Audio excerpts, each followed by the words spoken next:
Started.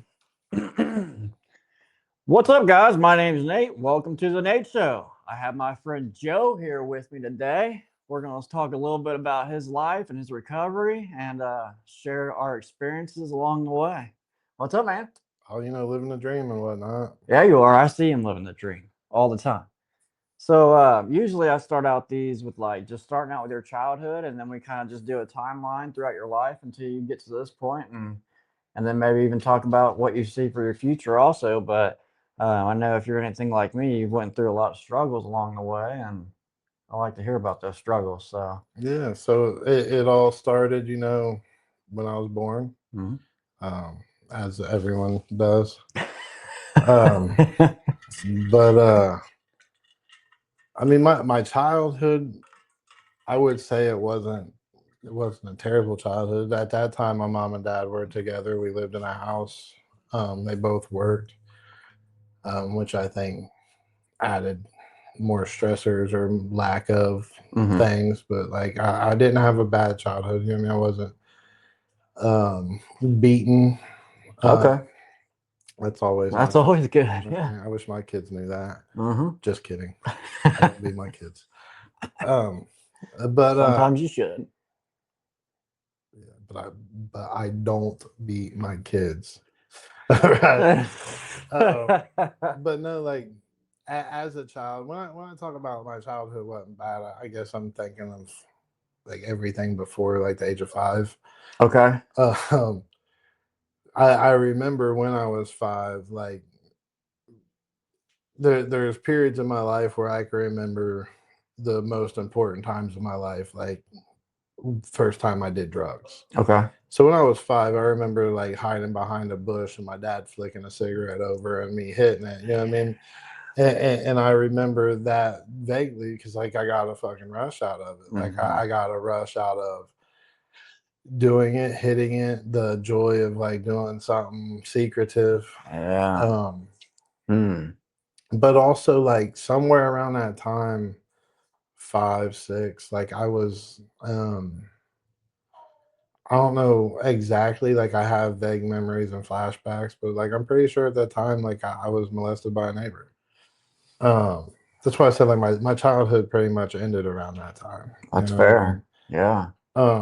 Like I don't remember details or whatnot about it, but like I like something happened and like I get flashbacks of shit. And it's not fun. Yeah. Yeah. Um, I know a lot of times, like, just as a response, our brain will just block that memory completely out. So if you're having flashbacks, that's, a pretty good indicator. yeah, for sure.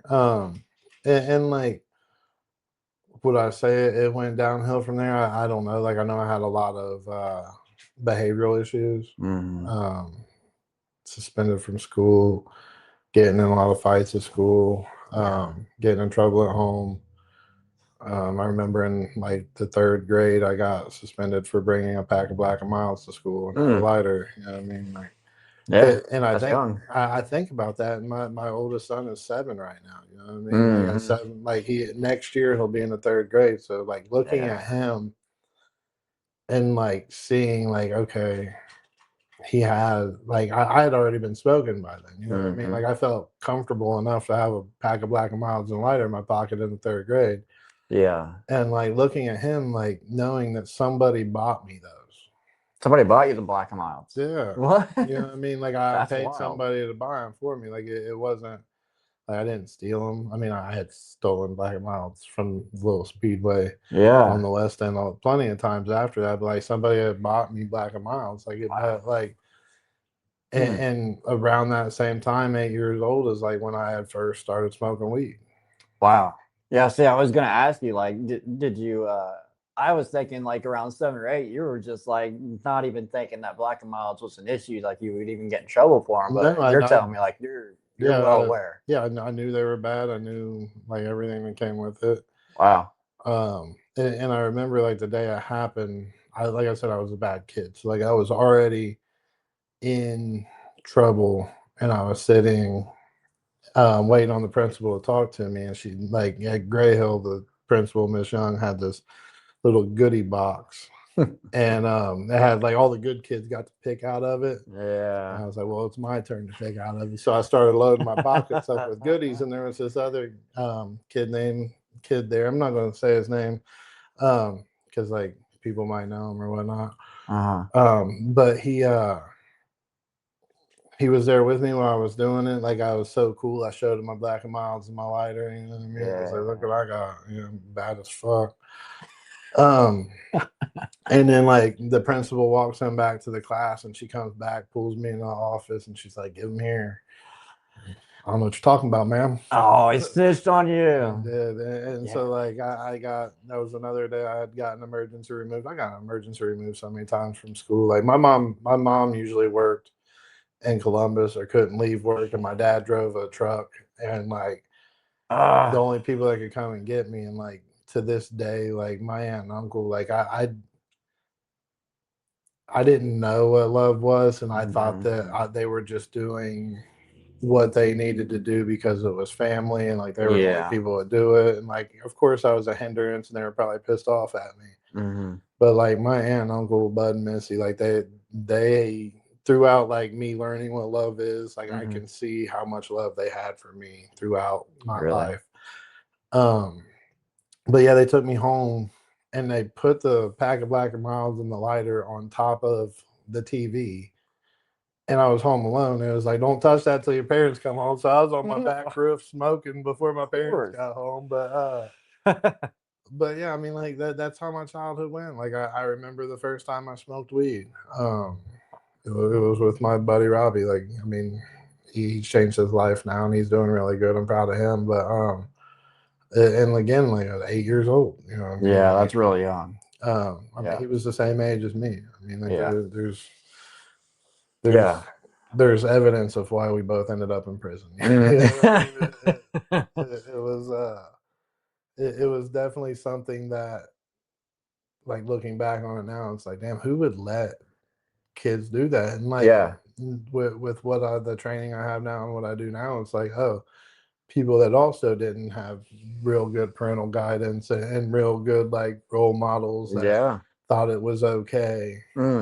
Because like my parents, like did they do the best that a parent could do? Probably not.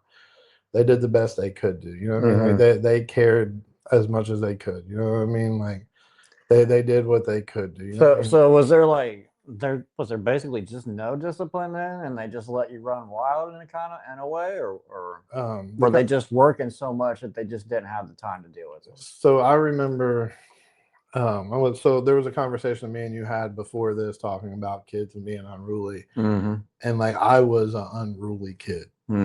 They could not, they could discipline me for sure, but like they had to go to work. Yeah.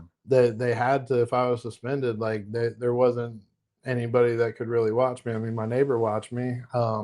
She was really nice at that and did that, but like I had to stay at home. Like as I got older, like my neighbor couldn't watch me. So like if I got suspended, I was at home. I could do whatever the hell I wanted. Then my mom and dad got divorced when I was 11. My mom was in Columbus and my dad was in Springfield. And my dad didn't have skills to be 100% a parent. Okay. So like at first I had moved with my mom, and by that time I was already taking pills, I was already drinking, I was already smoking weed. What age is this? 11. Okay. So I moved to Columbus with my mom, and when I actually finally got clean and looking back on this, I realized that I was in withdrawal during this time. But like not as bad of withdrawals as like from fentanyl and heroin and whatnot, but like withdrawals from like the lifestyle, withdrawals from my friends, withdrawals from, you know what I mean, like regularly smoking. But like when I was 11 years old, like I tried to kill myself with my mom's because like I just felt so depressed that like I tried to hang myself in the closet. And like still thinking about it to this day, like my mom had to bust down the door because like I had propped something up and she had to come in and get me out of the closet hanging. Wow. And now being a parent, like thinking about that, like, you know what I mean? Like I did some damage to her there too. You know what I mean? Like, I know I was 11 years old and like, can I be really held responsible for my actions? No, but yes. You know what I mean? Like, Mm-hmm. I am. What do they say? If I'm not the problem, there is no All solution type of right. shit. But like, Yeah. I was definitely a problem. You know what I mean? Yeah, it sounds like even at 8 years old, it sounds like you were really thinking this stuff through. Like you had a clear idea of what was going on. I mean, I look back at I started smoking weed when I was 11 too, or not two, but when I was 11, and I can't hardly remember any of it. And it just seems like I was just I don't know, I just didn't have a clear. My mind wasn't fully developed or something. Like I did not think things through the way it sounds like you did. Yeah, well, I mean, my mind's still not fully developed. You know what I mean? Well, Like, there's definitely delays. yeah. But like then I mean, I just knew what was going on. You know what I mean? Hmm. Like I think today, like what makes me a good therapist is like I can recognize what's going on and process things. Hmm.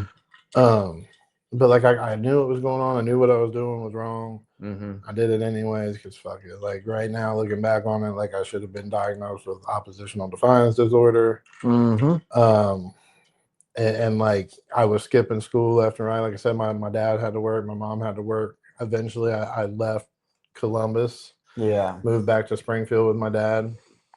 Wow. And like out of that, like when I was 12 years old, was the first time I went to jail. Yeah. I mean, the school pressed unruly charges on me. The school pressed truancy charges on me, and I went in, I went into the Mm. judge, and I still remember it to right now. Like you know what I mean? Like when I was a kid, like I hung around people that like claim West Side and shit. Like Yeah. I was never part of a gang, but it was Yeah. really cool to feel like I was a Yeah. part of. And like the Judge Monaghan, asked me, you know, it's like, well, it says here the teacher see throwing up gang signs and doing this, and I told him, I looked at him, I was like, I ain't in no gang. He said, you ain't? Yank. I was like, oh shit. I mean, because really, like, I wasn't in a gang. I was never a Yeah. gangbanger. Like, I'm not a badass like I get that. what You you're know what I mean? saying. But like, Yeah. it felt good to feel a part of. I get it. I Um, get it. and like with that, like, he was like, okay, well, I'll give you 2 weeks to think about it. Sit you down for a minute. I was like, all right, I ain't gonna do shit. Yeah. But Did it? no, no, I got out and I was still the same. Like from the time I Well, was, gave your parents 2 weeks of peace, though. yeah, Yeah. yeah. I mean, the times I was in jail and been arrested, like my mom probably slept the best she could. You know what I mean? 100% Like, guaranteed. like she even told me before, like I know that you're safe right now. She said, Hmm. I know I'm not going to get a call at 3 o'clock in the morning saying I'm dope sick and I need money. Can you make sure to drop it off when Western Union opens? Mm. She didn't have to get a call that I was in jail or anything like that or in the hospital. You know what I mean? Like Yeah. she didn't have to get those calls because I mean, believe it or not, like jail is a safe place for people Hmm. like I was. Yeah. Yeah. Like it's not the best place to be, but it's definitely a safe place to be. I mean, yeah, it's a safe place to 100%. be. Yeah. But yeah, so like that was pretty much my childhood, and since then I was on probation every year until I was 16. Wow. I used to have to take this little piece of paper around saying I was good in class. Wow. I remember one of my third period classes. I think it was last year I was in school because it was when the World Trade Centers in 2001. Yeah. Maybe it wasn't last year. Maybe I went the year after that. I don't remember. It's all a blur. Once I hit Hmm. about 14, 15, I was drinking every weekend throughout the week whenever I Yeah. could. Yeah.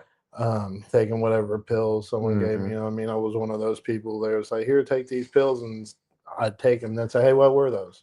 Yeah. You know what I mean? Like That's exactly how I was I was a too. blackout drunk around that time. You know what I Yeah. mean? Like it was a lot, and like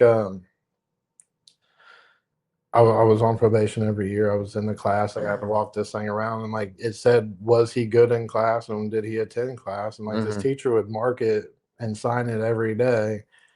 But I would go in his class, lay my head down, and go to sleep. Mm. He was like, "You So they still kind of here?" enabled you Well, throughout the process then. I mean, he's like, "He's here." Yeah, I mean, like, He's not disrupting my right? class. Yeah. He's not. His behavior is good. You know, I mean, Yeah. he's sleeping like he's here.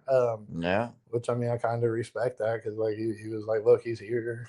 Yeah. But still, like I manipulated that. For Like sure. there'd Yeah. be days where I would skip and probation officer would be like, "What are all these?" I'd go, "Oh, I forgot it in my locker." Yeah, I mean, knowing damn well I skipped. You know, what I mean, I'd Yeah. go for first period because it was same as homeroom, play dice in the wood shop for a little bit, and then leave. Like there, my cousins would get out of school early. I would leave first period, go sit in the car in the high school parking lot, and wait for them to get out, just because I didn't want to fucking be in school. Yep. And I Yep. mean, like, there was a lot of reasons behind that. There was a lot of Mhm. reasons of, you know what I mean? Like, I didn't like who I was. I didn't like Mhm. being around people because, like, people could see me. Mhm. I didn't live in a house that had hot water usually. You know Yeah. what I mean? Like, I had to go over to friends and take baths if I wanted a Mm. hot water bath. And, like, I didn't really know how to take baths. You know what I mean? Like, Yeah. my childhood Yeah. was not the best, like, with my dad. Like, it wasn't. Like, I Mhm. mean, it sucks to say, but in that time, like, I got scabies 3 times because, like, how bad it was, and I was so ashamed of that. And it was Um, just because he didn't know how to parent. You said he was a driver, so it didn't seem like there should have been financial issues well, too much. there was Or most definitely financial issues. I mean, he did he drove. have his own issues then with drinking or drugs or anything like that? He did for sure. Like, he drank, and, like, I remember, like, my dad one day was like, he was like, "Oh yeah, like I smoked coke because, like, I couldn't snort it," and I was like, "Bub, you did crack." Yeah, Coke's a nice way to put it. right. Like, I Yeah. mean, he was old. You know what I mean? Freebasing was a thing. You know what I Yeah. mean? Like, he may not have the baking soda in it, but Yeah. it was crack. Yeah. But, like, again, like, I don't hold that against him because anybody knows my dad. Like, I don't want to put him down. Anybody knows my dad. Like, they know that he would give the shirt off his back for A anybody. lot of us are really kind people. Um, but he just didn't have basic skills like that. So, like, Mm. the one thing he did know to do was, like, make sure the electric was on, because you Okay. can heat a house with a stove, you can heat a house with a heater. Yeah, heat up some You water. know what I mean? Yeah. I mean, we didn't heat up water. We didn't do all that. You know Yeah. what I mean? Like, the people's house I went to go take a bath to, we would have to heat up their water on their stove and dump it in the bath. But you know what I mean? Like, it was still a bath, and, like, they recognized that I needed that, and they Mm-hmm. offered it. You know what I mean? And I Yeah. think I relate. I relate. they did it in a way, like, I mean, I respect these people to this day. Like, they did it in a way where, like, it wasn't obvious, but, like, they They knew my didn't. struggles. They struggled as well. Yeah. I mean, but this is also the same person that when I was 14, like, that's when I started using oxys. Okay. Um, Hmm. Oxys were a hell of a drug. Yeah. Yeah. Um, We're about the same age, so there was a huge oxy epidemic yeah, with and middle and high schoolers. Yeah. this is when they were giving oxys to anybody and everybody. You Mm-hmm. know, I mean, this wasn't even the pill runs down to Florida yet. This was the time when people up here weren't getting in trouble for it yet. And Right. if you had any problems, here's 180. Yeah. Yeah. Go And they on had with the fentanyl yourself. patches and all that. Pill day was a good day around that house for sure. Yeah. um, Yeah. Yeah. I but get it. I mean, that's my childhood, man. Like, my childhood, like I said, ended at 5. You know what I mean? I didn't have, like, I still played, you know what I mean? I still rode bikes and stuff like Hmm. that, but usually we were trying to steal something, you know what I mean? We were Yeah. scheming on something, you know what I mean? We High were on stealing something. other people's bikes. We were looking how are we gonna get some weed, you know what I Yep. mean? Who's gonna get it for us? Whose parents can we steal it off of? Yeah. Um, but also, like, by the time I was 17 is when I was started smoking crack and doing heroin. That's wild. That's wild. It is. Yeah. It is. But I mean, again, looking back on it, like, it was okay because that's what everybody was doing Hmm. around me, and that's what Same. everybody around them did. You know what I mean? Like, Yeah. I have people today that are like, Joe, man, I wish, like, I would have never let you do that. And I was like, look, man, I'm my own person. Mm-hmm. You know what I mean? Even though I was 17 years old, like, I walked in that room and said, let me hit it. Yeah. Yeah. You know what I mean? Yeah. I said, hey, let me sniff some of that. Like, I was already doing oxy. So, like, there was like, hey, heroin's cheaper. Yeah. And I mean, you can't be full of hatred or rage, anyways. That just hurts you. It don't hurt anybody else. And like you said, it's we're responsible for ourselves, even though we were younger at the time.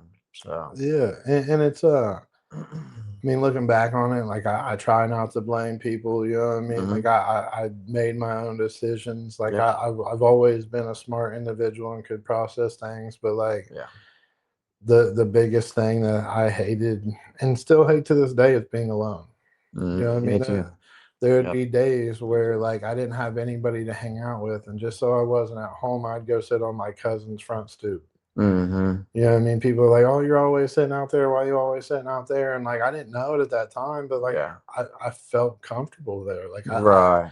I knew that I was safe there. Mm. I knew sitting on them steps I was safe no matter what happened. Mhm. You know what I mean? Like that's the place where I was shot at the first time when I was like 11. You know what I mean? Like Mhm.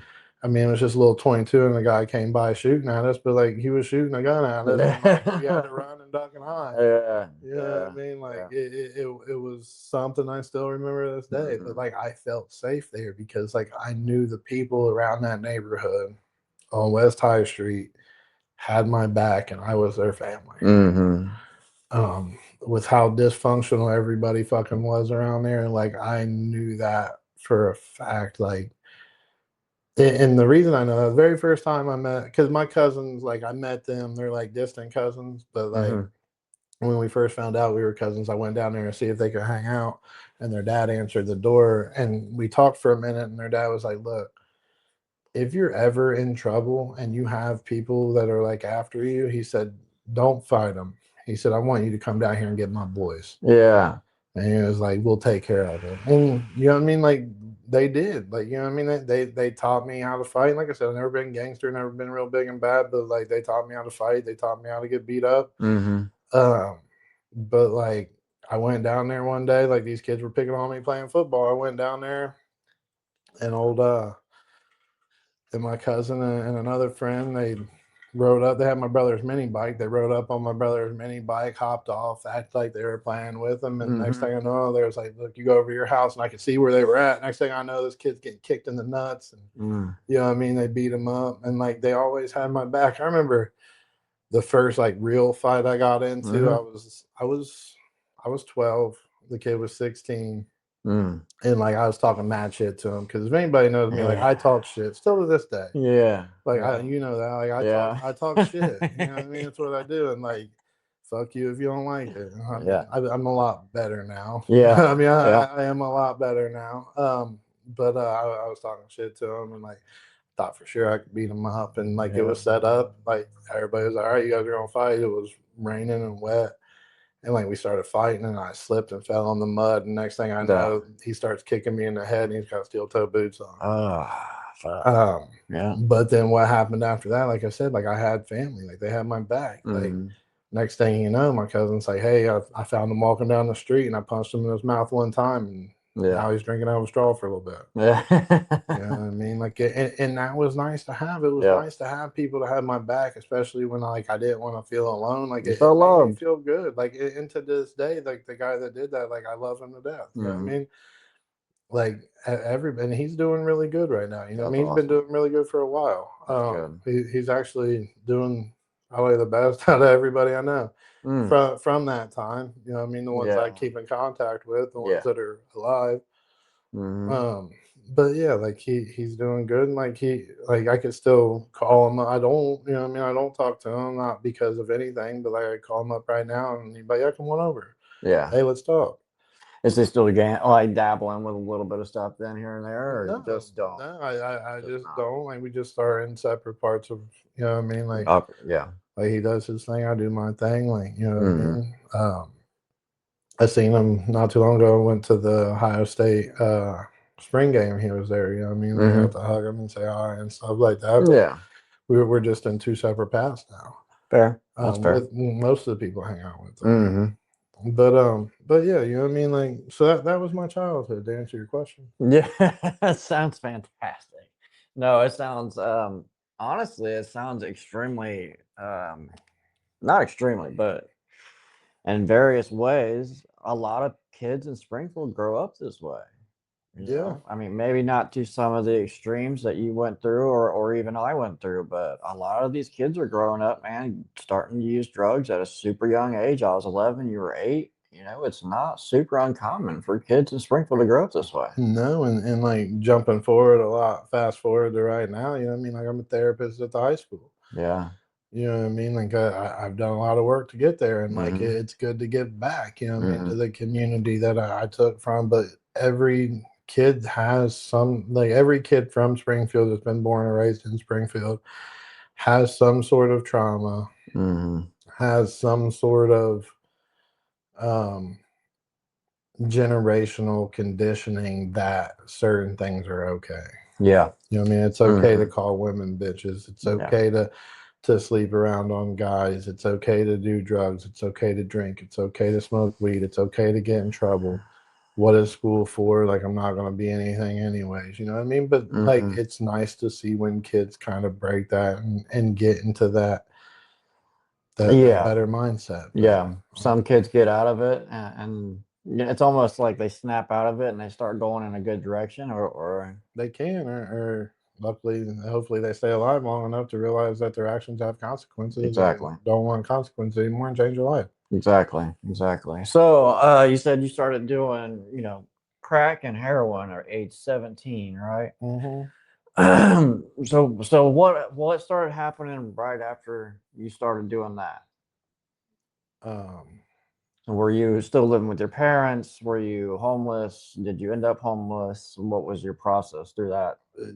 so like that, the homelessness is like hit or miss depending on how you define homelessness. Sometimes, like I always had somewhere I could sleep except for a couple of nights. Like there was times also I slept in my car. Hey, you had a car. That's funny. I did have a car. I slept in my car because my dad had so many bed bugs in his house that I didn't want to go sleep in it. And I could sleep in the car in the garage and put a little heater in there, run in, use the bathroom, shoot some dope, come out and sleep in the car. Not have shit biting you all night. Right. Yep. I mean, and it's my fault he had bed bugs because Dope Boy was like, hey, I need to get rid of these couches, not telling me I had bed bugs. And I should have thought, hey, they have bed bugs. And I took them inside the house so I could sleep on it. Because at that time I was sleeping on the floor and then boom, bed bugs. They're impossible. My bad. Yeah. Shit.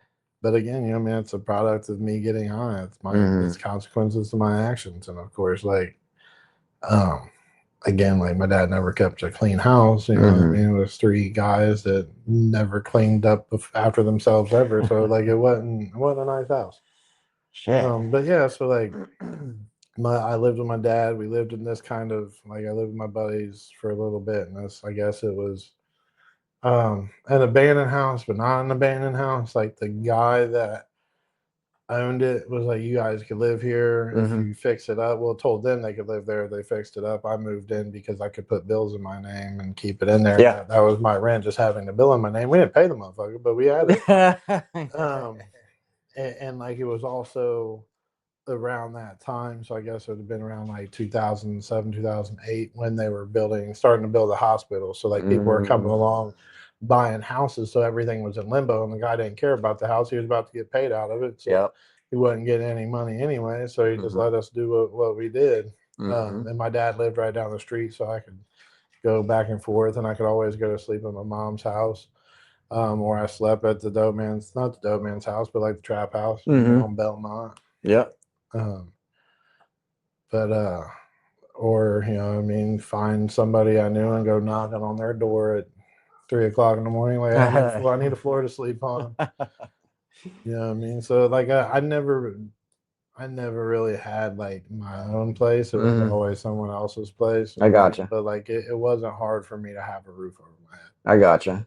So did you ever hold a job during any of this time at all before you went to prison? Yeah. So like I had my first job when I was 17. Okay. You know what I mean? Like I was able to function decently. And Yeah. I started working at a hotel in Columbus. Like I would work there and drive back to Springfield and get fucked up. I remember I worked there for a few years actually, because I remember maybe I was like 19 or so. And the GM came up to me one day and was like, Joe, I just gotta ask you a question. He said, how do you come in here hungover every morning, but you're not even 21?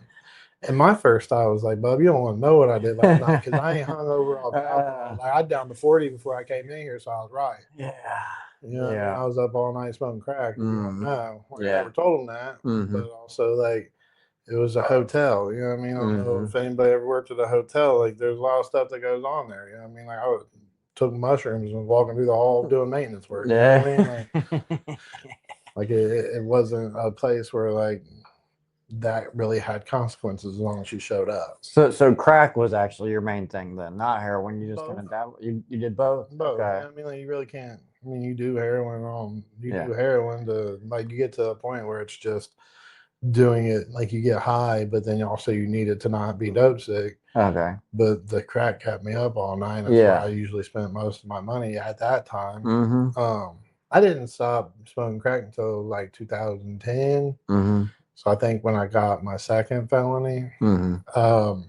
because I didn't want to smoke crack anymore, so I stopped drinking. It was also around the same time I started shooting heroin. Okay. And I realized like doing all that, like drinking led to smoking crack, even when I didn't want to. Yep. That started taking away from me shoving heroin in my arm. Mm-hmm. So yeah, I mean that's. Let's talk about the first time you went to prison. What happened? So I've only been to prison once. I was Okay. I was luckily, and I've learned this in social work classes. Luckily, I was a white male. Or maybe let's just talk about the first time you got a felony then, because you said you got 2 felonies. I got You only went to 4 prison once. felonies. All right. That's why I'm saying I was lucky I'm a white male, because I probably would have been in prison on number 2 Yeah. or number 1. Let's go through the felonies then. Okay, so the very first one was not like the best felony to get. You know what I mean? One, because like I didn't get the joy out of committing felony. Mm-hmm. And 2, like it was like they charged us with aggravated burglary, like a felony 1. But it was me and 3 of my buddies.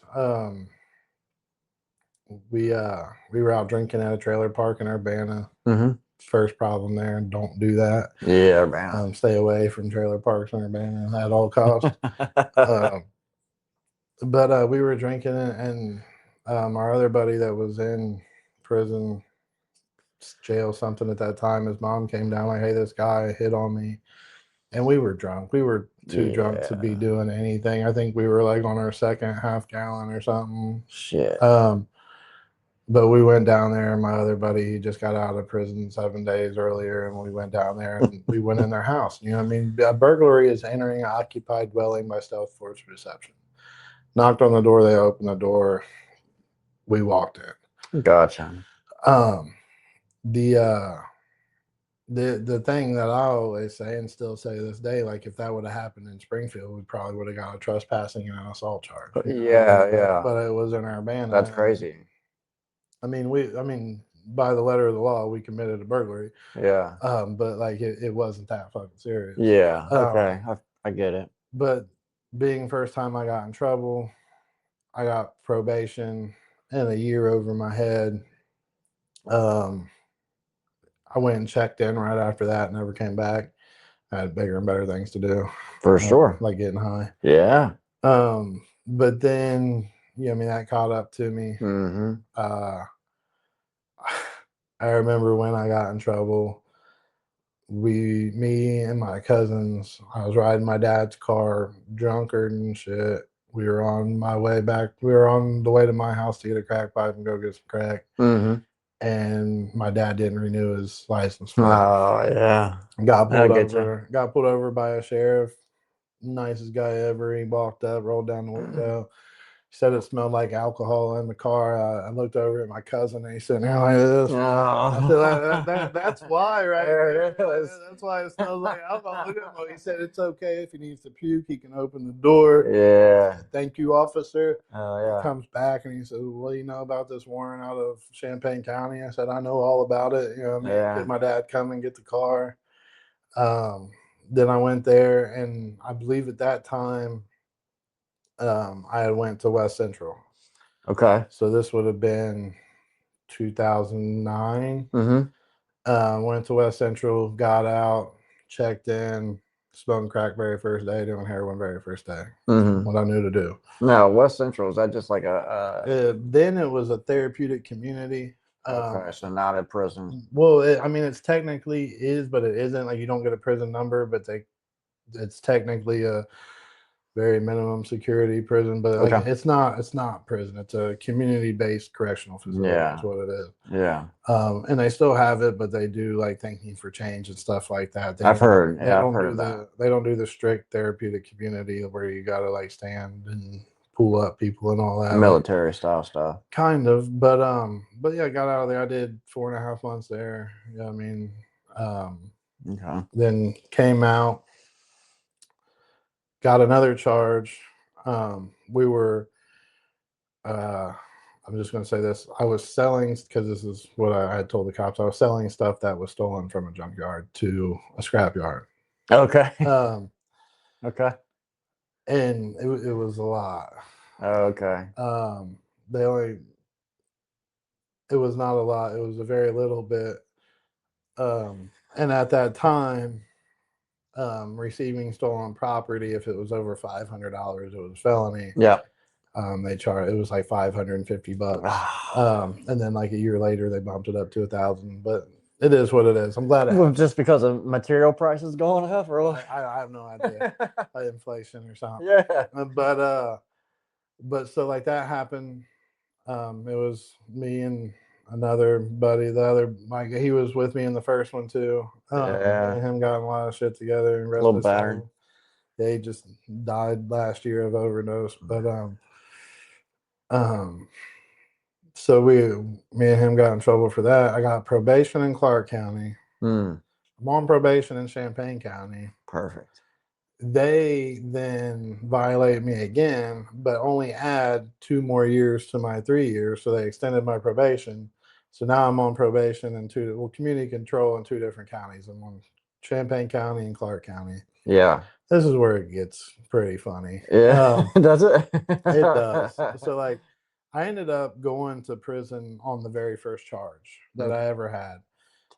When I got out, I probably would have had a month left of probation. You know what I mean? So like I did like 4 years of the 5 years of probation. Okay. But they transferred my community control for there to Columbus, and I had dropped, like I was positive for benzos, which really sucks.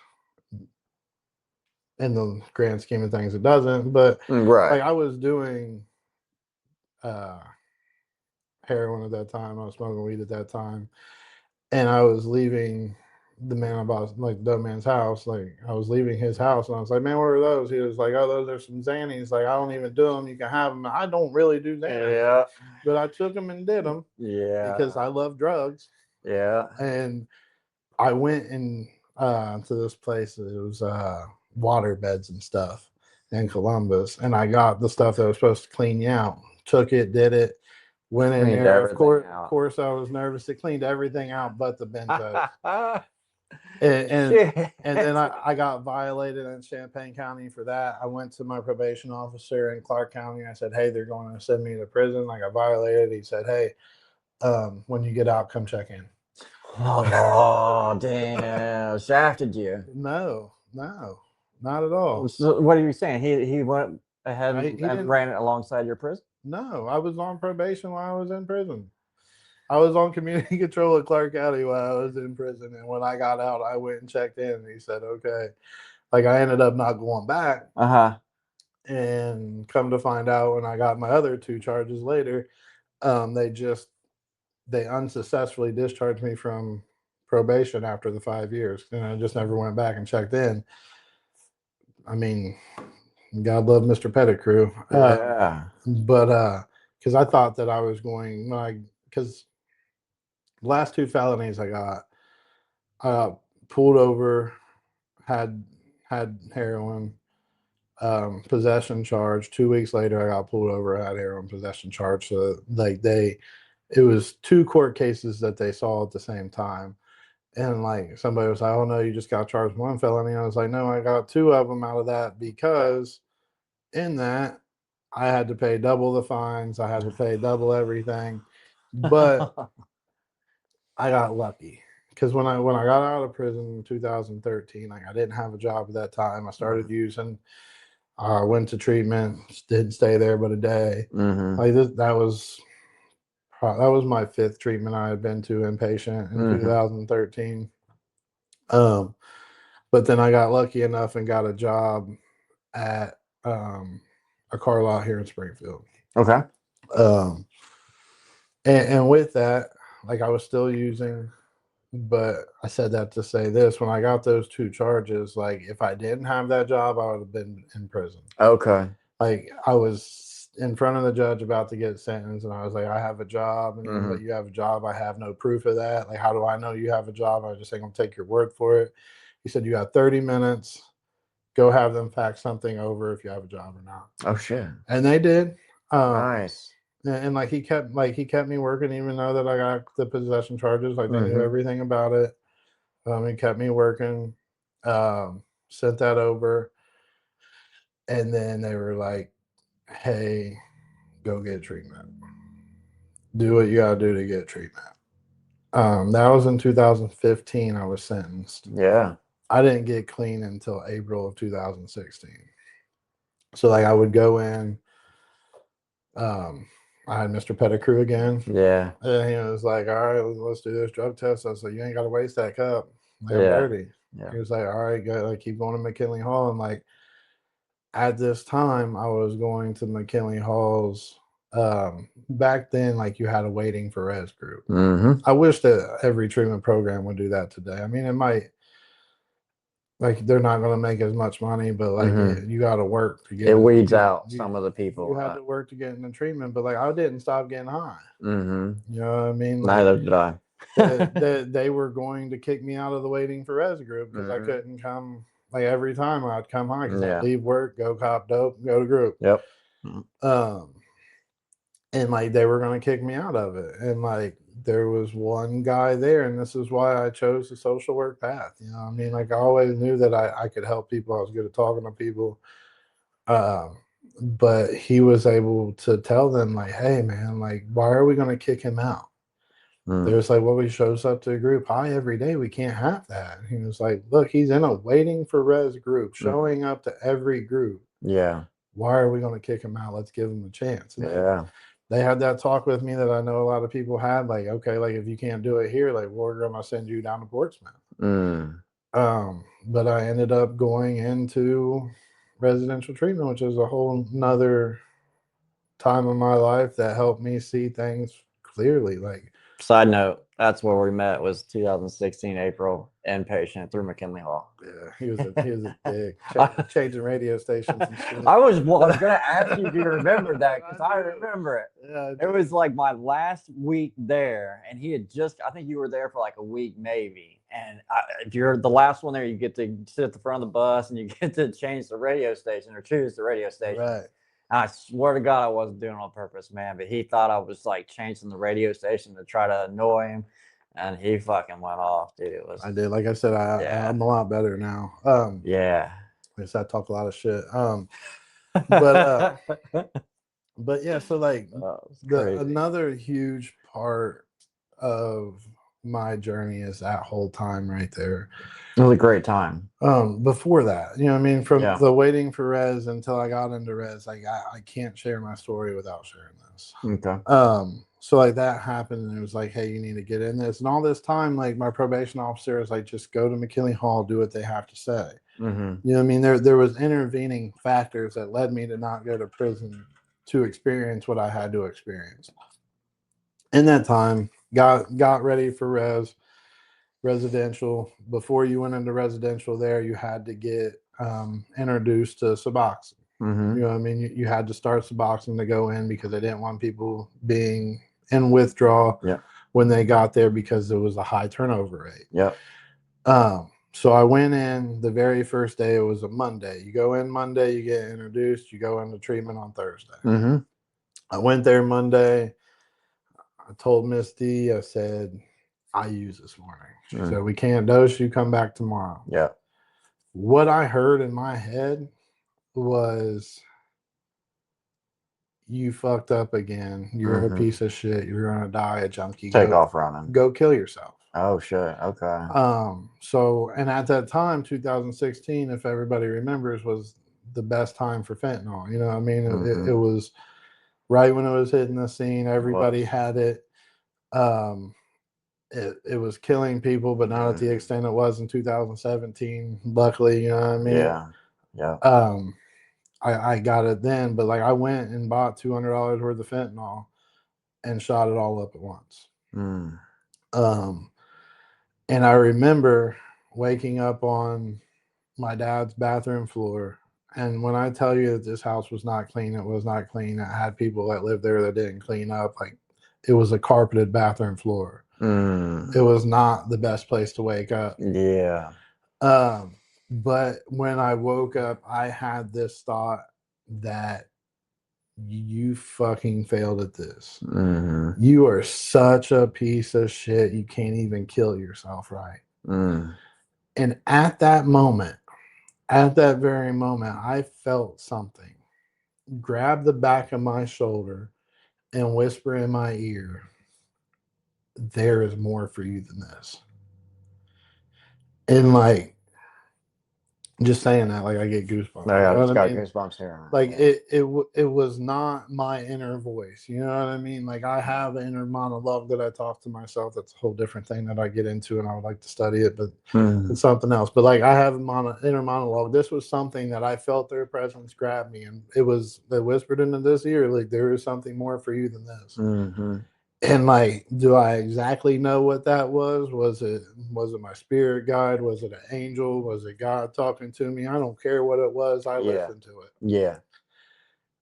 And I would like to say from that moment, I didn't use again.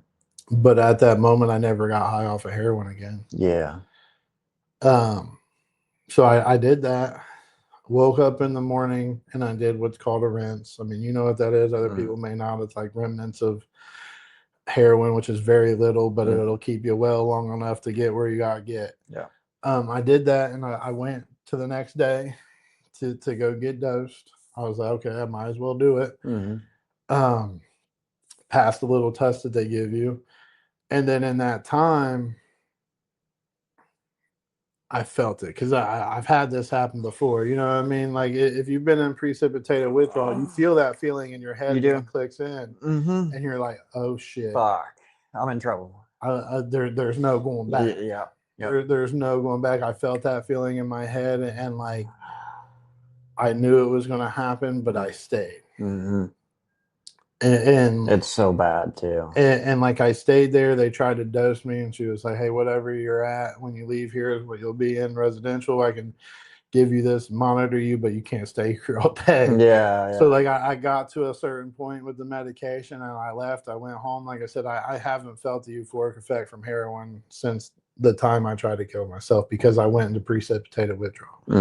Like I did it until I got into residential, but for those 3 days, like I was so sick that like it just took the chills away for a little bit. You know what I mean? Like it was 70 degrees and I was walking around with a coat on. And then I got into residential, and man, like that changed my life. You know what I mean? Like that spiritual awakening, that spiritual event that I had was something that started to it built that foundation of what I needed. It built that foundation of this is something you can step up on. I will hold you here for a little bit. Yeah. Can I do like a little sidebar here? But like you knew me and that time I got clean with you and then I relapsed and I went back to Columbus. The day before I came back to Springfield to come back, I woke up that morning and was like super dope sick. Didn't have no way to get any dope. And I had walked down to the center of Columbus. Like everybody's busy all around you. And I was sitting at this table. And like I had sat there for I know a good hour, man. And I just heard a voice say, "You know what you need to do." Again, I can't explain it either, but I get what you're saying when you say like, something talked to you. You heard it like clear as day because I experienced that as well. So, and it is life changing. It really is life changing. It is. So, it is. Yeah, but I hate to break up where you were at, man. I just completely related when you said that. So no, I mean, and like it's a wonderful feeling, but like what it took to get there, it is like I wouldn't wish what I've been through in life on fucking anybody else. Because like I was molested more than one time in my life. You know what I mean? Like I was I've been beat up more than one time in my life. I Mhm. fell alone a lot. You know what I mean? Like I've Yeah. experienced a lot, Yeah. but there's also people out there that experience a lot worse than what I experienced. Yeah. And what I went through, I would not want to wish on anybody, but I had to go through that to be where I'm at. Every single thing. Yeah. Um, So we started off we just got into McKinley inpatient. yep, we just got into McKinley inpatient, and like with that, it I was not well at that time. Like in my head, it was still fuck you. You know what I Yeah. mean? Like, Yeah. but I was changing. You Yeah. know what I mean? Like I went in with the attitude. You're still Big Joe. Yeah, every time I went into treatment before that, I would tell myself, I'm never going to use again. Never. I'm never going to use again. That's what Oh, I you said. had been through previous inpatient This treatment was my facilities. 6th time. Oh shit. Okay. It was my Hit 6th that. treatment. And every time, even when I went to prison, I was like, I'm never going to use again. I got high in there. Mhm. But I was like, I'm never going to use again. Yeah. And like this time I went in there, I was like, well, I don't know. You know what I mean? I have evidence in front of me that says it is plausible that I will get high. Yeah. You know what I mean? It is more probable. Mm-hmm. You know what I mean? My prognosis was poor. Yeah. Yeah. And like I had evidence that I could get high. So I went in, I don't know. Today I'm not. Today I'm not. And I told myself, whatever they give me, I'm going to do it. I don't care what it is. I'm going to do it, and I'm going to process it, and I'm going to do it. Yeah. Started going to meetings. You know what I mean? Found a sponsor. Yeah. We had a solid group in that inpatient. We did. We had a super solid group. We did. How many of us are still alive? Oh, I don't know. Probably 6. I mean, there was 5 or 6 of us that were in there, and we went through a whole several-year journey together. Yeah. And I think that brotherhood really helped a lot. It did. And I would say 2 are dead. I think so. Yeah, out of the 12.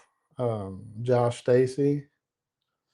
Yeah, Josh Stacy was a good dude too. And there was another one that had passed away. I can't remember who it was off the top of my head, but I don't remember. But I know a lot of us from that also relapsed and like have been down different paths. Yeah. But like in that, like I had built friendships with people, stuff that I never had, like healthy-ish relationships. You know what I mean? Like we were all still sick because we were all new, but like went from there, got on the Vivitrol shot, which I know that is your favorite thing ever in the world. Yeah, I haven't talked about. I don't know if I told that in my story or not, but I don't like to tell the story too much because I know how much it helps people. Yeah. You know, I don't want to discourage anybody. Yeah, it most definitely helps people. I would rather anybody, and you got on it again after that. Yeah, I did for a short period of time. Yeah. Yeah. So like, but again, everything's not for everybody. Right. But it helps me. I would rather somebody get on that than Suboxone any day. I would too. Yeah, absolutely. And they even have a pill form of it too that you can take. You know, you just got to make sure you take it. But again, to each your own. Whatever gets you back in society and back being a productive member, do it. I mean, if it's working, work it.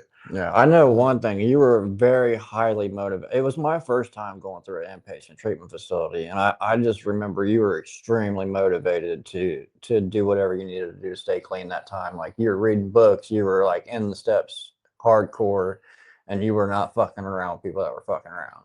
It was, that is for sure. It was the first time in my life that I thought that I had a purpose. And my purpose was to live. Yeah, you hit the ground running, man. You started getting in school, like it was crazy. Yeah, I mean, like I wanted what that voice told me. You know what I mean? I wanted to search for it. Like he said, there's something more for me. Let me go find it. Hell yeah. I mean, I'm still looking. Like I truly think that like it's happened. You know what I mean? I don't know exactly because like I don't know what the more for me was, but I've had so many fucking blessings. Yeah. It's ridiculous. Like so many. I know I had when I had relapse because we both lived in a inpatient and a sober house afterwards, and I had relapse a few months later, and him and our buddy Cole came to Columbus and visited me from Springfield It was, I and think, took me to a meeting. there was somebody else because there's a story after that too. There's three of us there. The, There's no, three of you there. there was three of us there because it was in my old black Cadillac. Was it Josh Penny? Uh, Oh shit! I shouldn't be saying last names. I'm it, sorry. it was either it was Josh, or it might even have been somebody else that was in the house, but it was me, Cole, and somebody else. Uh-huh.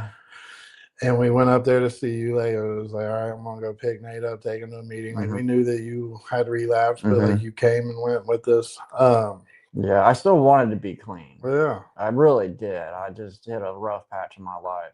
yeah. Like really rough patch in my life. I remember you coming to the back door of the. I remember living, that like, too. Want Yeah. cigarettes and shit. Like, Like, you can't be here. You're gonna get us kicked I out. know. I remember. Yeah. And of course, Cole didn't care about rules. Yeah. But yeah, it was on the way back. I didn't have, so I had somewhat of a license at that time. Like the judge said that I had driving privileges, but I never followed through with that. Okay. So like I never actually had paperwork or anything that said that I had it. But on the way back, my car overheated. Oh. On the highway, we pulled off, let it cool down, and I was going to drive to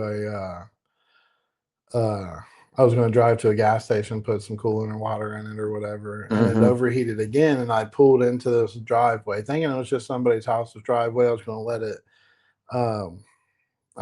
it cool down and try to make it even more. And I seen this building up there. I was like, look, I have a jug. I'm going to go up to this building. Went up to the building, and security guard was like, you guys can't be here. By the time I got back to my car, and didn't fill up a jug or nothing, by the time I got back to my car, not from the street, but from the other buildings, 2 more cops pulled up. So I don't even know what this place was. Pretty sure it had some aliens in it or something. That's crazy. But they never seen me driving. Yeah. They knew I was, so like they couldn't actually like say, hey, this person was driving this car and like charge me with anything. Yeah. But they ran my name, and like when they ran, I was like, said the other 2 people's name, and they came back. They came back my name, like repeat offender, blah blah blah. Right when I heard that, I was like, look, man, I want to tell you what we were doing. We went to Columbus to go to a meeting. We all showed them our key tags. Like, look, we're clean. Yeah. Showed him my little armband and said I was on Vivitrol. I had like 60 days clean. Yeah. And he was cool with it. He was like, you guys just can't be here. Ended up calling my mom, and her and my brother came, brought us some water. My brother drove my car to West Jefferson. Damn. And when we got to West Jefferson, I got back in my car and drove home.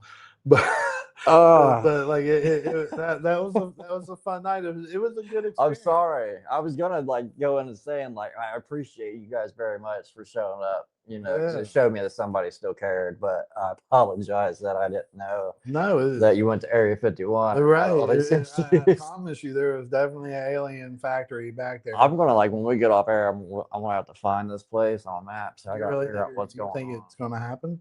I don't know. You're not gonna find it. It's gonna show like something. Oh, it's gonna be blobbed out. Yeah. It's gonna be like when you look at the Wright-Patterson, where they really do keep the aliens. So how long did how long did you stay at the Talbot house? So I was there 9 months. Okay. And then I did one of the dumbest things that somebody could do, but also like it's part of my story, and I'm grateful that it happened. While I was in a Talbot house, I developed a relationship with another woman that was in another sober living. Do I recommend it? No. But what I do say is that we make our own choices, and you suffer your consequences, be it good or bad, because the consequence is just a result of an action, right? That's it. Yep. But I ended up sneaking into her sober living. She ended up getting kicked out because someone told on her. You know what I mean? Yeah. Things happen. Yeah. And I was like, oh, you know what I mean? Now she had to go back and live with her mom and brother that was actively using. And I was like, well, I got to do the right thing. Let me get a house for us. Yep. Because we've been together for 6 months, maybe. Not even. I think, probably.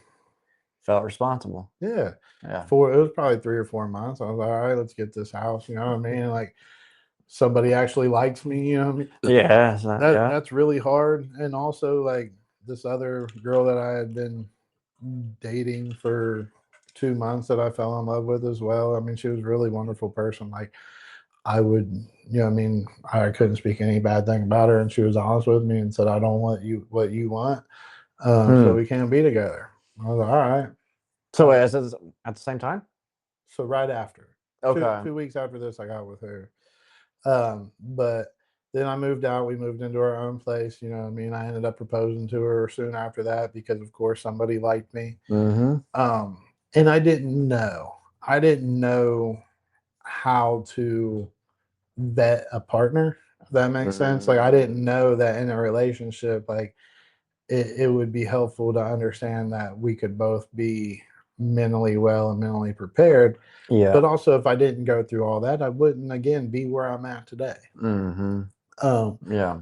we ended up having a child together, got married, had two more kids, which are the most biggest blessings of my life. You know what I Right. mean? Like they are wonderful. I love them so much, and I don't regret any moment of it. Mm-hmm.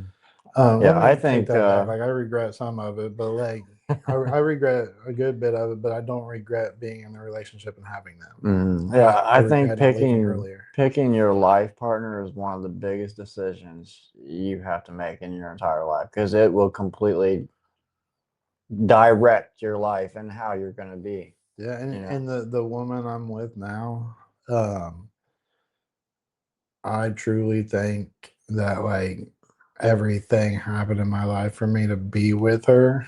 Prepared you for it. And I think like me and her have a very healthy relationship. Mm, And when I say that, I don't mean that to be like we are the best couple ever and ever fight or nothing, but mm, what it allows us to do because we both had to work on each other. Like she's not in recovery, you know what I mean? Like she okay. didn't get down like we got down. But like she does she had her own stuff from life as most of us do. Mm-hmm. That she has done a lot of work on herself. I've done a lot of work on myself that we are able to have conversations. Yeah. We get mad at each other. We have stuff happen. We like from my past, I have things where I project onto her Mm-hmm.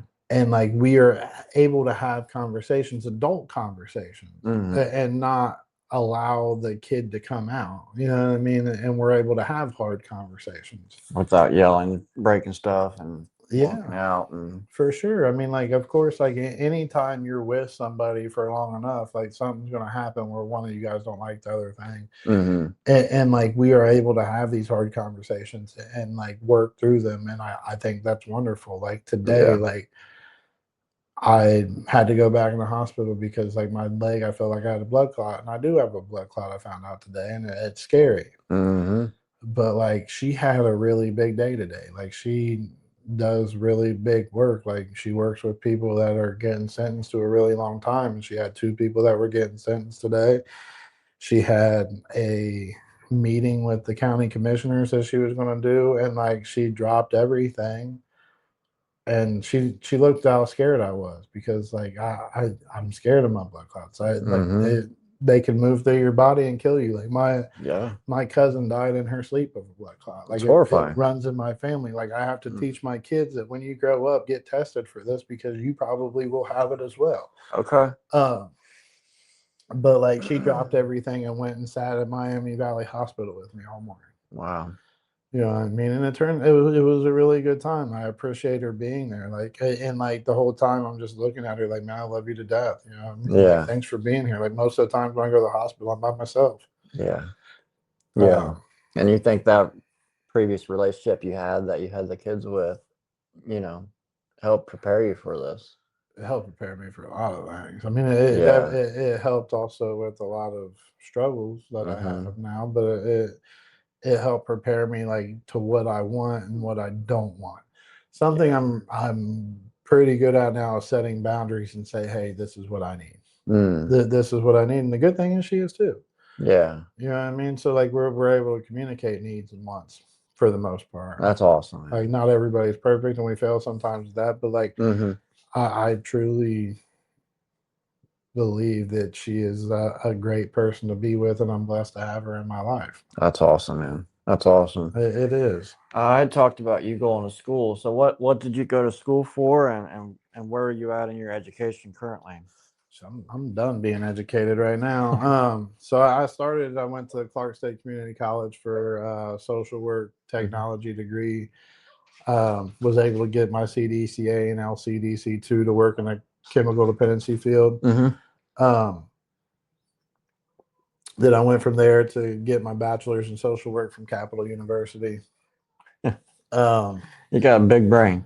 And then I started working in the field before I even went to college all the way. Like I got my peer support certification. I was like, this is what I want to do. I want to help people. I remember. I want to be that person that was there for me to say, hey, let's give this person a chance. Hey, there is more for you. Yeah. I went there, got passed the social work exam. Then I started my master's program, and I finished that last December. Or 2 Decembers ago. So I've been out of school for 2 years now. I got my master's in social work. Hopefully by the end of next month, I should be able to take my last test to become independently licensed in social work. So I can start my own practice and be able to start trying to be my own boss and go down that path. But yeah, so like I'm done. If I go back, it would just be 1 to get a business degree, or 2 to get my doctorate in social work, just so you could call me Dr. Joe. And I would appreciate it if I do. Everybody called me that. Absolutely. I mean, you earned it. Most definitely. But if I do go back, it would be for that, and it would be to teach. You know what I mean? And call me Dr. Jones. But like that's not a goal I have right now. My goal right now is to get more stable in finances, build upon my family, grow with my family. Hopefully retire by the time I'm 55. Yeah. I turn 40 next year, so it's a long shot, but it could happen. No, it absolutely can happen. Yeah. Powerball. I just think back, man. I when I first met you, you were working at the auto body shop or whatever, the parts place and parts store, and you had the Cadillac, man, that overheated, and that was it. You didn't have anything else, and I've watched you, man, just like blossom and build your life so much, and get degrees, and then get new cars and houses, and now you're in a very happy, loving relationship. And it's just been awesome to watch you. And at the same time, man, through this process, like you see me get clean and used twice. And you've been there for me every single time. Like you've never judged me, not one bit, man. It always seems like I run into you like right after I relapse, or it comes out that I relapse, and you just give me a hug, man, and tell me you love me, and tell me to get a hold of you when I hope you don't die. Tell me I hope I don't die, and I wish like it was all rainbows and pancakes and kitty kittens, you know what I mean? But it hasn't been, you know what I mean? Like been through a divorce, you know what I mean? I've been through custody. I've been through losing houses, having to file bankruptcy, trying to figure out my life over again. Like it has been hard. Like there have been times where it's been hard. Yeah. And in that, like I have found more strength. Yeah. I mean, if it was good times all the time, we wouldn't know what good times look like. You know what I mean? Like there have been times when it's been rough. There have been times in recovery I have thought about killing myself. If it wasn't for the 12 steps, like I probably would have killed myself, but I've been able to work on me and develop like I am worth it. So like going through that process has really helped me. Yeah. And like I still try to follow the 12 steps the best I can to this day. Do I go to meetings anymore? No, I don't. You know what I mean? But I still work a 12-step program. Of working the 12 steps daily. I don't work with a sponsor right now. I don't go to meetings. Is that a bad thing, good thing? I don't know. Right. You know what I mean? I just signed up for therapy again because like I've been having issues in my life that my past has caused me to act out in my present life. Like literally before I came in here, I was on a consult call with a therapist, like trying to set some things up. Because 2 years ago, on Thanksgiving this year, November 27th, my father passed away. Mm-hmm. And that in of itself brought up so many thoughts and emotions of, am I going to be a good dad? Was he a good dad? Why couldn't he have been different? He did the best he could, but he didn't do it. Like a lot of conflict back and forth. I was not a good son one bit. You know what I mean? Like I was not. Yeah. But like he got to see me clean. Mm-hmm. He got to see that he had grandkids. He got to see my kids. He got to be with them. My kids got to see him. I mean, they didn't get to grow up with him, but like they got to see him. Yeah. And with that, like I need to find some clarity in that. I need to work through some stuff. Like I found somebody that does EMDR. Nice. If you don't know what that is, look it up. It's wonderful. But also, like they say, the best therapists have therapists, because nobody is on a pedestal. That's right. Nobody is on a pedestal. Everybody has flaws. If you put somebody on a pedestal and put those expectations on them, they will break your heart. Absolutely. Yeah. Every time I get a sponsee, and I don't know if I ever will again, but one of the first things I always say is like, don't put me on a pedestal. Like I am human. I am bound to let you down at some point in time. Yeah. You know what I mean? Like I'm only human. So Yeah, I 100% agree with that. I've worked through the steps once, and I've taken one person through the steps, and I've had probably about 20 sponsees. You know what I mean? And like I've had probably 5 sponsors. You know what I mean? Like I'm at a place in my life right now that like I will accept my consequences, be it good or bad, with my choices. Like, Yeah. I'm not using the day. Will I use tomorrow? I don't know. I can't predict the future. If I could, the Powerball would have done the one. Yeah, I want to win that too. But and I want to be honest about that. You know what I mean? I don't want to sit here and say like I've worked the steps and work on this program of going to meetings and this and that. Like I know that meetings are welcoming whenever I want to go back, but like I'm not going to sit here and lie and say I do that, because I don't. You know what I mean? But what I do is I live a life where I go to work. I'm a productive member of society. I believe that I have gained the gift of Narcotics Anonymous. You know what I mean? Like the one promise that they offer. I will help anybody if they call and ask for help. But again, like not everybody agrees with that, and that's okay. It's my life. It's totally okay, and I think that's one of the things I love about doing these videos, is because like it's not, you know, there's no judgment here, for one thing, and for another, like I just want to show like people who are familiar with recovery and people who are not familiar with it, like this is how we got here, this is what happened, and this is what we're like today. And there's all different kinds of different paths once you get there. You know, I mean, it doesn't mean you got to do meetings and 12 steps every single, you know, for the rest of your life. Some people don't live that journey, and some people go a different route, and that's perfectly fine, man. You know, I just love seeing the whole process, and then seeing the growth from people like you and I. You know, yeah, it's a beautiful thing. You know what I mean? Like out of all that, like there have been people that relapsed, but I know 5 of us, me, you, Scott, Ryan, and Josh. Not the one that died. I mean, hopefully he's in heaven. You know what I mean? Looking down on us. And, you know what I mean? Like, yeah. But like I know that we've all had our own issues, but like we're all doing well. Extremely well. Yeah. We're doing good. And like going through there was probably 40 people throughout that time that like aren't doing good. I mean, I know a guy named Cody, he's doing pretty well right now. He's had to go through his whole process, but like I see people on Facebook and like I'm happy for him. I don't talk to him. We're not best of friends, but I see him and it's like, heck yeah. Yeah. Absolutely. I love seeing people get their life back together. So what do you see for yourself in the next 5 years? You said you're trying to, you know. In the next 5 years, I'm going to have my own business up and running. I'm going to have my own therapy business. I may have some contracts. I may try to open some sort of center, be it a treatment center, drop-in center.